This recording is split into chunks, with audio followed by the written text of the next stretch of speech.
Okay, Boker Tov. Today's Daf Yomi is Bava Kamma 102. Today's Daf Yomi is dedicated for Shmira for all of Am Yisrael, Yeshua for Bnei Yisrael, Shmira for the Chayalim, and Atzawa for the Shuyim. We celebrate, even though as we mourn the loss of two soldiers today who died al Kiddush Hashem or killed al Kiddush Hashem, we celebrate the salvation, the miraculous salvation of two hostages from the city of Rafah. So today's Daf Yomi tells us that Eitzim Lahasaka is a Tanaihi. That we've been that whether or not wood that was meant for fuel is a Machokas Tanaim. Meaning to say, were studying yesterday that the law of Shemitah does not apply to wood because the consumption, Rava said, because it doesn't apply to wood because the consumption of wood does not take place at the same time as the destruction. Unlike food, where the destruction of the product takes place at the same time of consumption, when it comes to wood, that the wood is first destroyed and then it's consumed for its coals. And so therefore the prohibitions of Shemitah don't apply. So then the Gemara asks, what about oily wood, which when it's burnt, right away you use it for its flame right away. So it's done at the same time. So Rava's Chiddush is, Stam Eitzim Lahasakein Omdim. He says, since most wood are meant for fuel and not for light, therefore they're all called wood. And so therefore, from the outset, the name of the sabbatical year does not apply on them. So that's Rava's position, that even the oily wood, the laws of Shemitah don't apply to. So says Rav Kahana, this law of Eitzim Lahasaka, this principle that since most wood stands for fuel, therefore even if you did it just for light, the Kedusha of Shvius doesn't apply to. That's actually a Machokas Tanaim. The Tanya, we learned in a Brisa, Amos from Perush Shvius, lo Mishrav lo Kfusa, that you're not allowed to use the fruits of the sabbatical year, not for as a liquid. They used to use wine to steep the flax, and not for laundry. Rabbi Yossi says, Nos Nimperos Lishvius. Rabbi Yossi says, you take the fruits of the sabbatical year and you're allowed to put them with Tocha Mishra or Tocha Kfusa. And you can use it for the flax and also for the laundry. At my time of the Rabbanan, what's the reason why the Rabbanan say you can't? Amar Kra, because the pasuk says that the sabbatical year of fruits are la'acha, they're for consumption, v'lo mishra, but they're not for steeping, and so therefore you are only allowed to use the fruits of the sabbatical year to eat, but not to soak the flax. La'acha v'lo kfusa, you can use it for food, but not for laundry. Whereas Rabbi Yossi says, Rabbi Yossi Amar Kra lachem, says in the pasuk, for you, lachem, which means l'kol tzarchechem. You can use the fruits for whatever you want. Rabbanan nami yaksiv lachem. What did the Rabbanan do with the pasuk lachem? Lachem dumya dila alcha. The Rabbanan say that you can only use it for yourselves if it's similar to the manner in which you eat. Somebody who the benefits and the consumption are the same. And so therefore, Yatsu Mishra Kfusa, this comes to exclude laundry and soaking, because there the benefit is not immediate. And so therefore, Rabbi Yossi would say, therefore the Rabbanan would say that under those circumstances, you can't use it. Rabbi Yossi nami aksiv la'acha. So what does Rabbi Yossi do with the words from the sabbatical year that say la'acha? So Rabbi Yossi says, we learn this out from the Brisa. The Tanya la'acha v'lo l'malukah. You can use it. You can use the sabbatical year fruits to eat, but not as a medicinal salve. Maybe it only means for eating, but not for laundry. So Kishomer Lachem, Rabbi Yossi says, since it says Lachem, Hare Kfusa more. When it says you can use it for yourselves, that includes the laundry. Amani mekayim la'achla. So what do I do with the verse la'achla? To eat la'achla v'lo l'malugma. So to eat, but you can't use it for medicinal purposes. Meaning to say, I just want to just say this either so that everybody should know. Sabbatical year fruits, according to Ramban and others, it's a mitzvah to eat, but you're only allowed to eat it under the certain circumstances. But Rabbi Yossi is saying that you can. So what Rabbi Yossi is saying that not only can you eat it, you could also use it for laundry and for steeping the flax, but you can't use it for the medicinal purposes. So the Gemara is asking the question: why does Rabbi Yossi say you could use it for laundry but not for medicine? So the Gemara explains, because everybody needs laundry. But I removed the idea of using it for medicine. Not everybody needs it. So therefore, just like everybody needs eating, you can also use it for laundry because everybody needs the laundry. We can't use it for medicine. So the Gemara says, well, see, if like whom does the following prices say, you can use the sabbatical year fruits to eat, but not for medicine, to eat, but not for like fragrance. They used to take the wine and spill it on the floor as a fragrance in the house. Then you could eat it, but not to use it as an emetic to help you clean out your body before your colonoscopy. That's Kaman Rabbi Yossi. That's like Rabbi Yossi. The Rabbanon would say you cannot be Mishra Kfusa. The Rabbanon, we said, don't even allow you to use it for the laundry or for steeping the flax. So this is, how is this a Machokas Tanaim? How does this relate to the Machokas Tanaim? So how does this relate back to the idea that Rava said that you're allowed to use the fuel, the wood, for the sabbatical year fruits, even if it was oily wood, where the consumption happens at the same time as the destruction? So Rashi explains, this is the dispute. The Rabbanon Savri, Stam Peros Lachila. The Rabbanon say, listen, most fruits you're going to use to eat. And so therefore the sabbatical year's holiness applies to them because their consumption and destruction happens at the same time.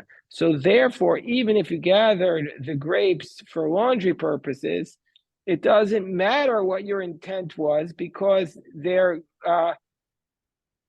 we're going to say that since that it doesn't matter, that it doesn't matter, because since most fruits are for eating, and so still we can be lenient. And so therefore they're going to be considered and so therefore we're not going to say under those circumstances that since you gathered it for eating, it's going to take away the prohibition of Mishra and Kvisa, because you're only allowed to benefit in a manner similar to the eating, and so therefore you wouldn't be allowed to use it. Whereas Rabbi Yossi says, no, we don't say that most fruits are meant for eating, and so therefore we're going to say that if your intent was to use it for the steeping, then we're going to say and so since your intent was to use it in this manner, where the consumption happened after the destruction, the holiness of the sabbatical year doesn't apply to it. And so therefore you would be allowed to use it under those circumstances. That's how Rashi explains the dispute. And so therefore Rabbi Yossi would allow you to use the fiery wood, the oily wood, and a Rabbanon wouldn't allow you to. So now the Gemara says, okay, next case. We had said in our Mishnah, the case of somebody who gives to the craftsman wool and he tells him to dye it red, and the craftsman dyes it black, or vice versa. So that's a dispute between Rabbi Meir and Rabbi Yehuda. That Rabbi Meir says we view the person as a thief, and he just has to pay. We view the craftsman as a thief, and therefore it's a leniency. He only has to pay him back the value of what it was when he made the change, because he's basically acquiring it. Whereas Rabbi Yehuda says, no, that the person who gives it to him pays the lesser of the two, either the expenses or the improvement. He pays the lesser of the two, and then he takes back the item. So Yosef Rav Yosef Achore de Rabbi Abba Kamei de Rav Huna. The Yosef Rav Huna v'ka'amar halachak Rav Yeshua ben Karakas. Rav Huna was sitting there front of Rav Yosef, and he says the law is like Rabbi Yeshua ben Karacha. We'll see what that's a reference to. V'alacha Rabbi Yehuda. And the law is also like Rabbi Yehuda. So when he said this, Adrinu Rav Yosef Ape, Rav Yosef turned his face back in the other direction, meaning to say he doesn't agree with this statement. He turns it in anger. He's disappointed. He doesn't like the ruling. So the Gemara says, what is he saying? Amar Bishlam Rav Yeshua ben Karcha. So why is Rav Yosef turning his face? Okay, we understand. He must be saying the following. He must be saying, the Gemara is saying that and he said the following. The reason why Rav Yosef turned his face is because he said, Bishlama Rav Yeshua ben Karcha. It makes sense why you're telling us that the law is like Rav Yeshua ben Karcha. That's needed because you might have thought to say that since he's an individual, Yachad for Rabbim, Malacha Karabim. You might have thought that since he's arguing with the rabbis, that the law is like the rabbis, Kamash one. So therefore, you need to tell us this Chiddush, Rav Huna, that the halacha is Kiyachid. That the law is like Rabbi Yeshua ben Karcha. So before the Gemara gets into why he was upset about Rabbi Yehuda, Gemara first wants to analyze where does Rabbi Yeshua ben Karcha give a ruling that Rav Huna says the law is like him. So the Gemara says, Rabbi Yeshua ben Karcha Mahi, where is this case of Rabbi Yeshua ben Karcha? The time Rabbi Yeshua ben Karcha says, Milva b'shtar ein nifra man, milva al pen nifra man, meshu kamatzel miyadam. So this is one of those cases that if you lent idolater, there's a case from Avodah Zarah, that let's say you lent an idolater money, then if you lent it by a contract, you're not allowed to collect the money from them 3 days before their festival, because the assumption is they're going to be so happy that they paid off their debt. You're causing them to go to their gods and worship idolatry and praise their god. But if it was an oral loan, which is less secure, then you're allowed to collect their money even 3 days before the festival, because it's like you're saving the money from the idolaters, because otherwise they might not pay you back. So that's what Rabbi Yeshua ben Karcha's ruling was, which is against the rabbis, because the Rabbanan were of the position, because the Rabbanan position was that there's no distinction between the oral loan and the and a written law, you can't collect it from the idolaters 3 days before the festival. So that's where he says the law is like Rabbi Yeshua ben Karcha. However, Rabbi Yehuda, why do you need to tell us? And the assumption is that in this case, Rabbi Yehuda says that the person who's purchasing it has the upper hand over the craftsman. In this case, why do you need to tell us that? Here it's a dispute, and later on we have an anonymous Mishnah, and that supports Rabbi Yehuda's position. And we have a principle, that if you have a dispute followed by an anonymous Mishnah, the dispute is like the anonymous Mishnah. So the Gemara says, Bava Kamma. Where is there a dispute? Here, in our case, this is our sugya in Bava Kamma. It's bolo adam b'tzava shachar, shachar b'tzava adam. You ask the dexter to dye it red, and he dyed it black, or black and he dyed it red. Rabbi Meir says no single to make tomorrow. Rabbi Meir says he's a thief, so you just give him back the value of the wool. Or it's Rabbi Yehuda says, that the person who gave him the money and the wool, the person who gave him the wool to dye, he has the upper hand. He can either give him whatever is less, the expenses or the improvement. And so where's the anonymous Mishnah? The anonymous Mishnah is in Bava Metzia, which God willing we'll get to in a couple of weeks. Well, we'll get to Bava Metzia in a couple of weeks, but this is in the ayins and ayin dalad. That's now we learned in the Mishnah. Whoever changes from the instructions that he received from the customer has the lower hand. The koachozerbo yado ala tachtona, and also whoever wants to change his agreement that he came to as a worker, he also has the lower hand. So if that's the case,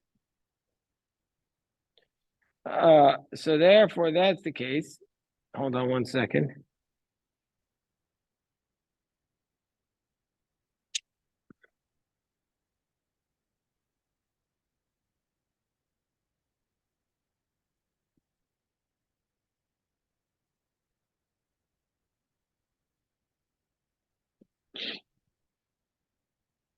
Okay, so hold on one second.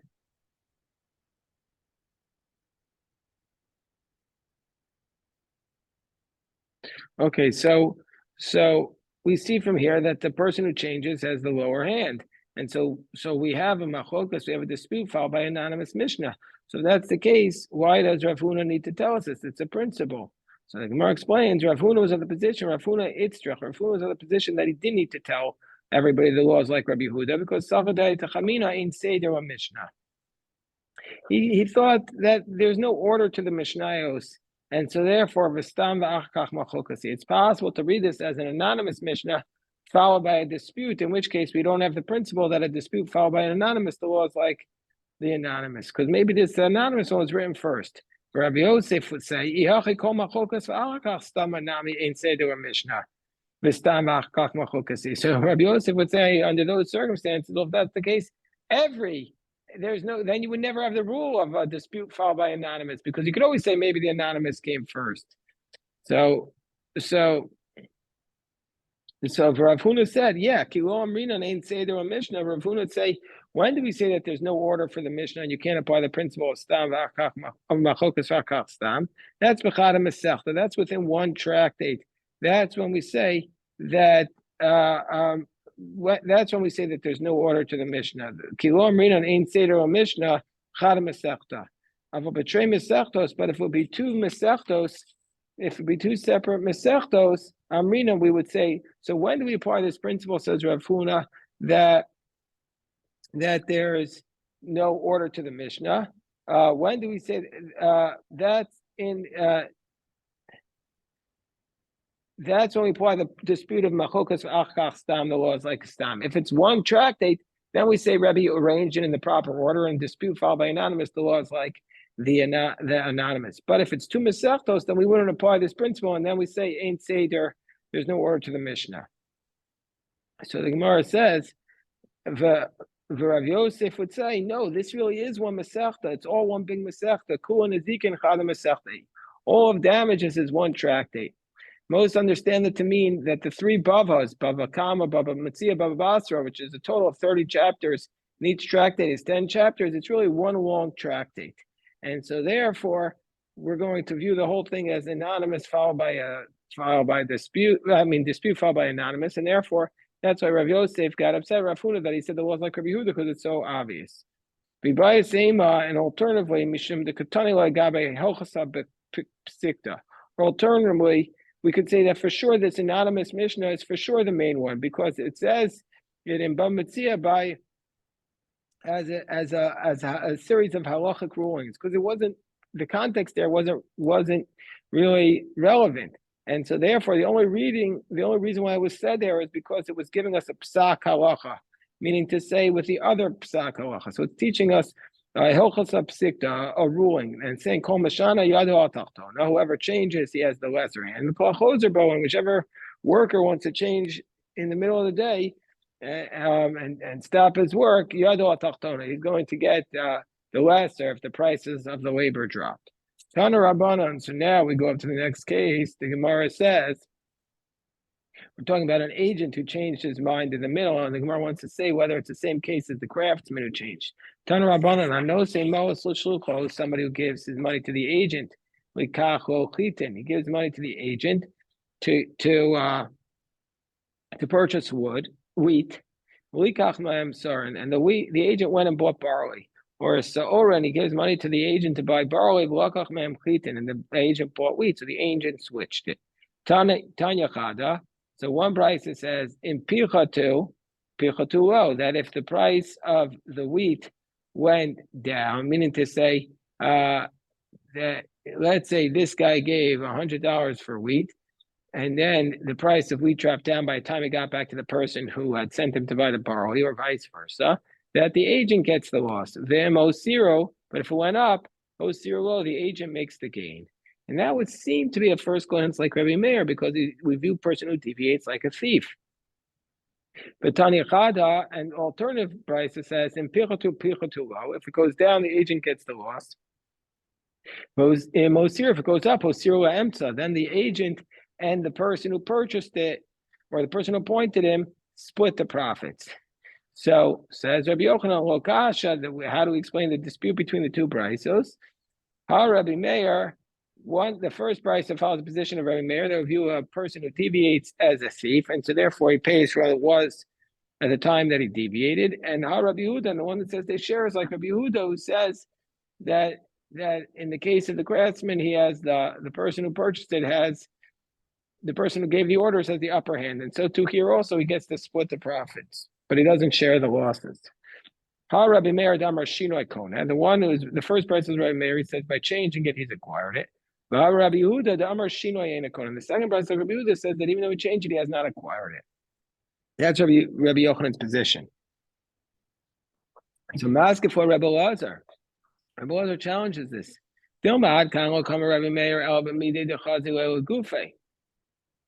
Why do you have to assume that this case of the agent changing is like Rabbi Meir? Maybe Rabbi Meir only says his position by something where the person intended to use the item itself, like he gave him a chair and he gave him materials for a chair and the guy made a bench. That's where he'd say the guy's a thief. But in this case, it's for business. Then he says, I don't care. He's not connected to the wheat. He's not intending to eat the wheat. He's intending to sell it. So therefore, well, if in case of business, we're going to say that he didn't acquire it, that the agent didn't acquire it, and the agent should get all the losses, but they should have to split the profits because for business, the guy who gave him the money wants to just make money. Rebbe Lazar.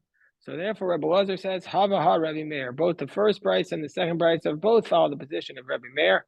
Well, kasha kan lachil kan laslor. It depends why the purchaser is purchasing it, why the agent is getting it. If he's getting it for the purpose of eating, well, then we're going to say that it's like the agent acquired it because he deviated. But if it's for business, then we're going to say he's got that the agent has the lower hand and the person who gave him the money has the upper hand. The Gemara says, Machaku Allah b'marav Rabbi Yochanan, Aliba de Rabbi Yehuda. So the Gemara in Eretz Yisrael in the West, they laughed at Rabbi Yochanan, who said that the second price follows the position of Rabbi Yehuda, that the agent has not acquired it by deviating, and therefore they have to share the profits. Why? That in order to convey, the seller has to convey it to the person. There has to be a kinyan that he's giving it to him. So how did the person who has the money, the Baal Mos, the money, who conveyed it to him? The person who had the wheat conveyed it to the agent who deviated. He didn't convey it to the person who had the money. And so therefore, how did that person ever acquire it that he's going to share in the profits? That's what they were laughing at Rabbi Yochanan for that explanation. So Maskef for Rabbi Shmuel, we'll look at the Rashi. Mio dio mocher chitin. Who told the one who sold the wheat, that it's for the purpose of the person who had the money, that he should thereby transmit it to him, that they said that he gets a share in the profit. It makes sense according to Rebbe Lazar, according to Rebbe Meir, he says that that he wants any profit whatsoever. Then we're going to say that the agent wasn't changing and he was doing the shlichus of the Baal Bayis. And so therefore the owner has acquired half of the payment. But according to Rabbi Yochanan, who said he changed, and therefore it's not an agency, nevertheless, he says Shinoi has not acquired anything according to Rabbi Yehuda. Well, if that's the case, it's still difficult. How did the other person give it to him? The Baal Mos was never transferred to him. So Maskef for Rav Shmuel Bar Sartati. So if that's the case, says Rav Shmuel Bar Sartati, well, so if that's the case, that you're saying that it was never transferred to him, then why do we care if it was transferred? Even if he went out to buy wheat and he bought wheat, who told him that he's giving it to the person who owns the money? Even in the case where he's his agent, he doesn't think he's conveying it to him. So Rabbi Avo says, no. There he was doing his agency. And so there is the extension of the Baal Abayis. So therefore he was able to acquire it. But here in this case, the agent was not doing his agency according to Rabbi Yochanan's explanation of Rabbi Yehuda. So if that's the case, How is the person who owned the wheat able to convey it to the purchaser?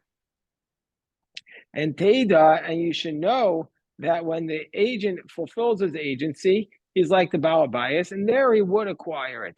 To Tanan, as we learned, whether a person is consecrating his assets to the temple, or whether a person says, I'm going to give my value to the temple, then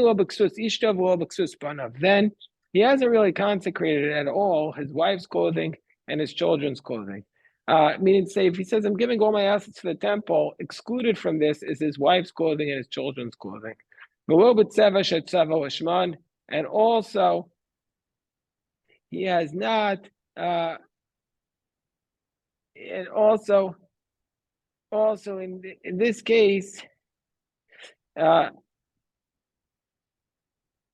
he is also not going to, he's not consecrated the clothing that he dyed in there to improve on behalf of his wife and his children, and also not the shoes that he bought in their name. So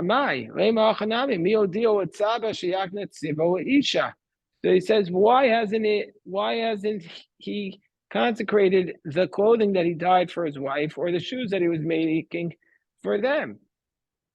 Who has transferred the dyed clothing to the woman yet? She hasn't touched it. So he says, yes, it did go to her. Because he's doing her agency and he's acquired, and so therefore he's like her. So when you do the agency, then you can say that it's being transferred to the person who you're representing. But in a case where you deviate from the agency, that's the problem. So Rabbi Abba says, no, that's not a proof for Rabbi Avo from the Mishnah. Why? Because because in that case, that's not the reason. The reason why the wife's clothing was not consecrated is because it's not because it was the wife's at that point because he was her agent. No, the whole reason is because anybody who has in mind to dedicate their assets, you don't have in mind to dedicate your wife's assets and your children's assets to the temple. You only have in mind to dedicate yours. And they say, just because you want to be pious, we don't assume that you're extending your piety to your wife and your children. And Maskef for Rabbi Zera, Rabbi Zera challenges Rabbi Abba from the following case. Do you think that the person's intent when he says I'm donating all my assets matters? But does a person really intend to consecrate his tefillin when he says I'm giving all my assets to the temple? And Tanana, we learned in Erchin, Amakdish Nechasav, Malan tefillin, that if you say I'm giving my assets to the temple, it includes your tefillin. So therefore, it doesn't matter what your intent is. So Amroy Abai says, yes, in Daitu Shal Adam al Tefillin. That person really did intend to consecrate his tefillin. Why? Because Hamakdash Nechasav Savar Mitzvah Kavina. Because the person who consecrates his assets says, I'm doing a mitzvah, so he's going to consecrate even his tefillin. But the Ein Daitu Shal Adam Aksus Ishto Banav Misham Eva. But the person would not have intended to consecrate his wife's clothing or his children's clothing because that would cause animosity in the house, so he wouldn't have had that intent. So the Gemara says Rav Oshaya comes back and he challenges Rabbi Abba from another direction. So Maska for Rav Oshaya, how can we say that the reason of the Mishnah is because a person doesn't intend? It says here that we're talking about a case in the Mishnah that this law applies even to somebody who says the value is upon me. I'm giving my value to the temple, and even there we're not going to take his wife's clothing and his children's clothing. And